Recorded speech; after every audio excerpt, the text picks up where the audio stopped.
Vamos a comentar sobre la situación de la pandemia de COVID y el avance del programa de vacunación contra COVID-19.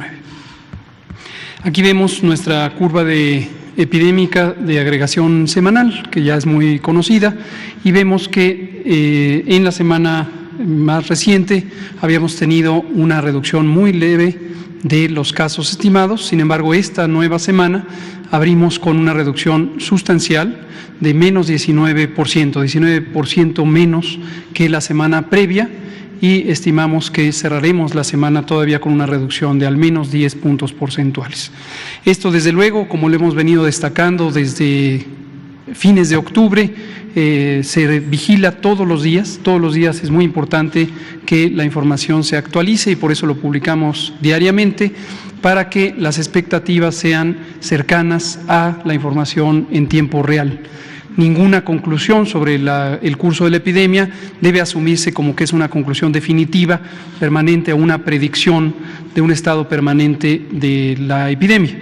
Lo que vemos hasta este momento es una tendencia de reducción que ha sido sostenida ya por varios meses, pero desde luego siempre estamos vigilando la posible cambio en esta tendencia. Lo que vemos en la ocupación hospitalaria de las unidades COVID es que lo mismo, se han ido desocupando en la medida que hay menos ingresos, más personas que egresan en buenas condiciones y unas pocas que lamentablemente desde luego pierden la vida.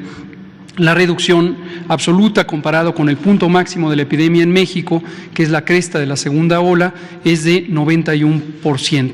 En este momento tenemos un poco más del 10% de las camas COVID ocupadas, el resto no están ocupadas, y recordamos que en las preparaciones para una posible cuarta ola, desde el mes de agosto estuvimos alineando los protocolos de reconversión hospitalaria, y la capacidad de reconversión está intacta.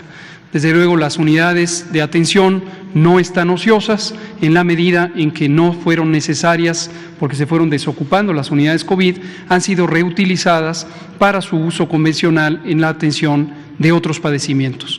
Pero los lineamientos establecidos desde el año pasado nos permiten en cualquier momento reactivar la reconversión hospitalaria al ritmo que sea necesario de acuerdo con la trayectoria de la epidemia. En la siguiente lo que vemos es la actualización sobre variante Ómicron. Esto ha causado inquietud, desde luego, en los medios de comunicación, en algunos segmentos de la sociedad.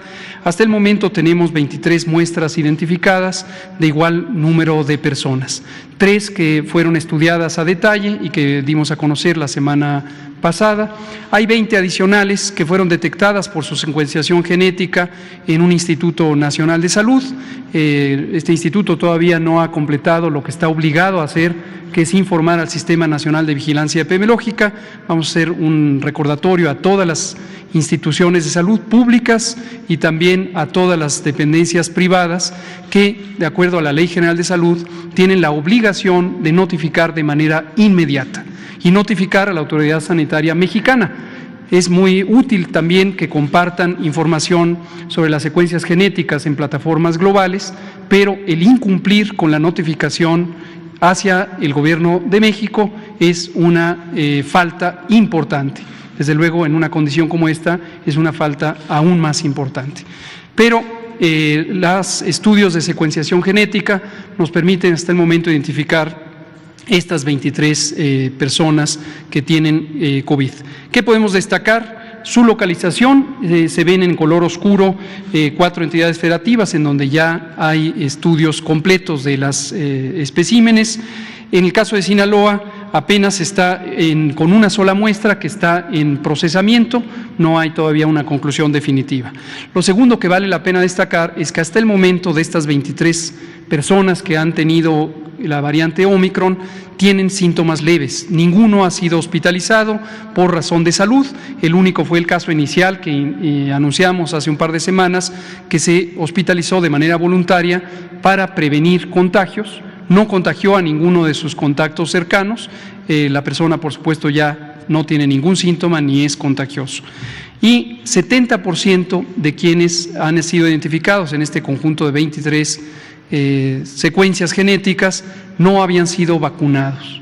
Entonces, esto nos lleva también a recordar que la medida de prevención fundamental para la epidemia de COVID es vacunarse. Como hemos destacado, la epidemia de COVID en este momento en México y en muchos otros países con altas coberturas de vacunación es una epidemia de personas no vacunadas. La mayoría de quienes ocupan los hospitales por síntomas graves de COVID es que no han sido vacunados. Recordamos esto y seguimos insistiendo en que las personas se vacunen. Si es que les falta el esquema primario de 2 o de 1 dosis, que lo hagan ya, y si es que están ya en el periodo de refuerzo, que se acerquen a vacunar con su refuerzo. Llevamos buen progreso de los refuerzos. Vamos a ver en la siguiente imagen.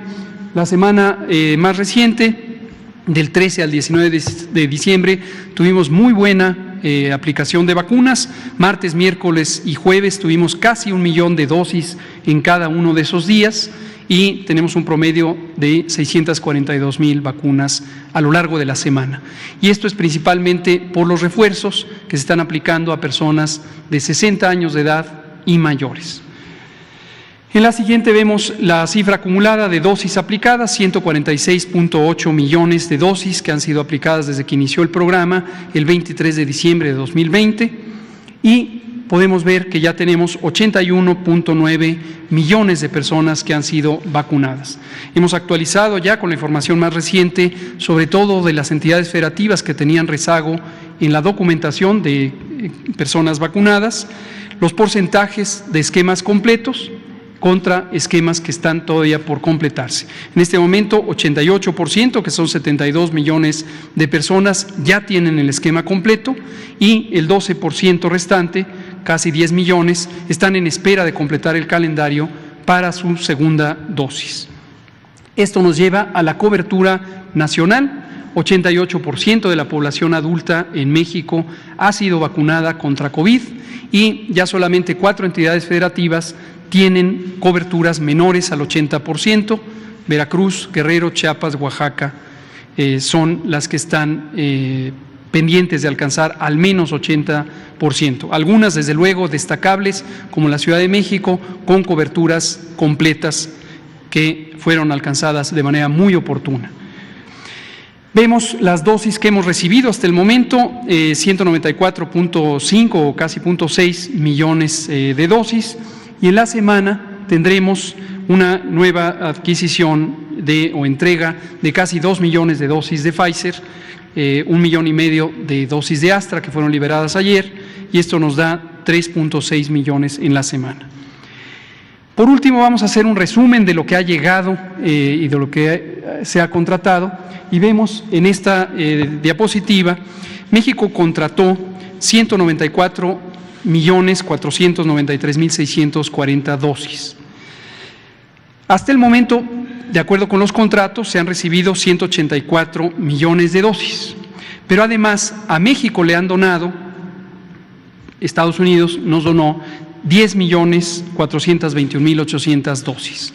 En turno, México también ha sido solidario y donamos a otros países en necesidad 2,480,800 dosis y resta por recibir, de acuerdo con los contratos, 10,370,000 dosis.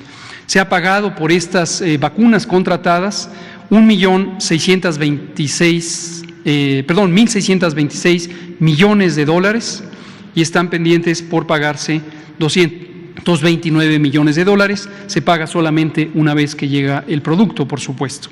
Pero estamos ya acercándonos al final del ciclo de lo contratado y, como hemos venido comentando desde hace muchos meses, México contrató dosis suficientes para cubrir a toda la población con indicación de ser vacunada y en este momento incluyendo los refuerzos. Las previsiones dieron resultado. Y vemos la última imagen en comparación con otros países, si lo vemos por número de dosis que han sido ya aplicadas en las personas. México ocupa el lugar número 7 de todo el mundo en cuanto al número de dosis aplicadas. Ahí se ve esta tabla, estos son datos públicos que recaba tanto la Organización Mundial de la Salud como distintos portales de integración de información. Esto es todo. Muchas gracias.